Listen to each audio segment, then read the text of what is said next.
नमस्कार। जय जगन्नाथ। 2025 अक्टोबर मास सिंह राशि व्यक्ति मानकर किपरि रहिबो ग्रह मानकर प्रभाव आसंतु ए विषय जानिबा। रवि स्थिति मास आरंभ द्वितीय स्थान रे और अक्टोबर 17 ठारू तृतीय स्थान को रहिबो। मंगल आपण राशि पई जगकारक ग्रह जे कि मास आरंभ तृतीय स्थान रे तुला राशि रे रहउचंती और 27 अक्टोबर रे राशि ठारू चतुर्थ स्थान को यथा बिछा राशि को चयन करेंगे। शुक्र सेहीपरि मास आरंभ आपण राशि रे रहउचंती। अक्टोबर 9 तारिख रे आपणकर द्वितीय गृह को यथा कन्या राशि को चयन करेंगे। बृहस्पति मास आरंभ एकादश स्थान रे रहिबे।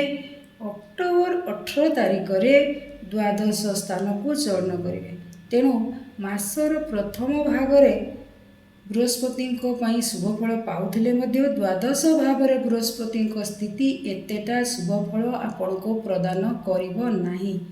खर्च वृद्धि कराइबो, ट्राभेल बहुत कराइबो। फरेन जावाक चाहूले किंतु ए समय जाई परिबे। कर्म क्षेत्र में स्थानांतरित जग रही। अनेक समय घर ठारू किछि ना किछि कारण पई आपण बाहर रहिबाको पड़िबो। आपण को अनेक समय बुध ग्रह राशि ठारू क्रमागत भाव में द्वितीय तृतीय एवं चतुर्थ स्थान रे रहिबे।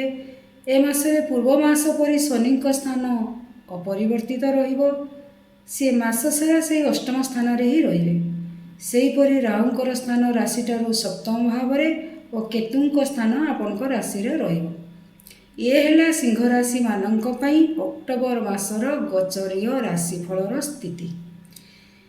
तेणु देखा गले बृहस्पति द्वादश भाव और शनि अष्टम भाव आपण को अनेक शारीरिक असुस्थता ए मासरे देव। राहु और केतु प्रभाव में राशि रोथिबारु सबु समय आपन को सचेतन रहिबा को पड़िबो। अनेक समय आपण मानसिक चिंतार मध्य रहिबे। मझिरे मझिरे हेल्थ इश्यू हेबो। हार्ट पेशेंट जो माने अछंती से माने ए समय अधिक सचेतन रहिबा दरकार। स्टोमाक जनित प्रोब्लेम यह समय देखा दे पारे। आपणकर कर्म भावर ग्रह शुक्र मास आरंभ में स्वराशि और द्वितीयार्धरे आपणकर द्वितीय हाउस को चयन करेंगे। तेणु कर्म क्षेत्र में उन्नति परिलक्षित हो। आर्थिक स्थिति भल रहिले मध्य खर्च किंतु अधिक कराइबो। आपण जो माने बिजनेस करुचंती से माने मासरे अधिक प्रॉफिट पाइबे।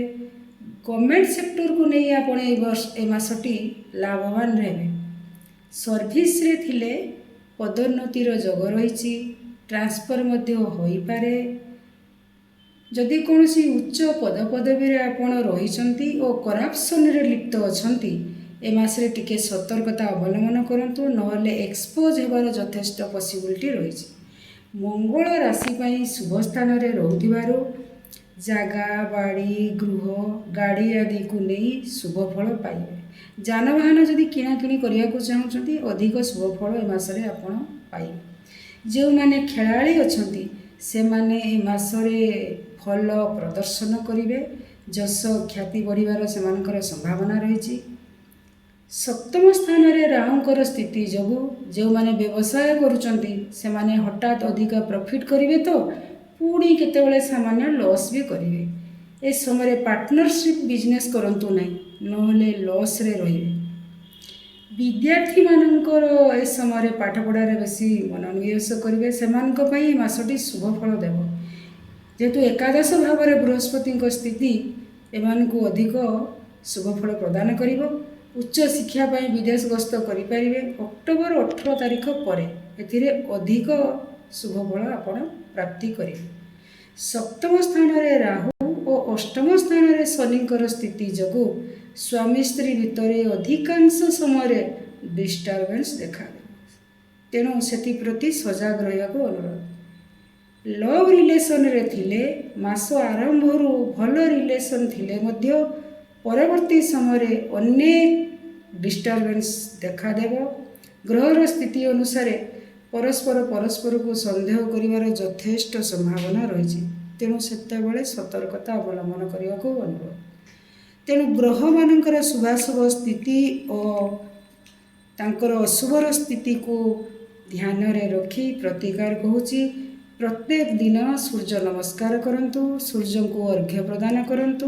ବୃହସ୍ପତିଙ୍କର ଅଶୁଭତ୍ୱକୁ ଖଣ୍ଡନ କରିବା ପାଇଁ ପ୍ରତିଦିନ ବିଷ୍ଣୁ ସହସ୍ରନାମ ମନ୍ତ୍ର ପାଠ କରନ୍ତୁ କିମ୍ବା ଶୁଣନ୍ତୁ, ଶୁଭ ଫଳ ପାଇବେ। ନମସ୍କାର।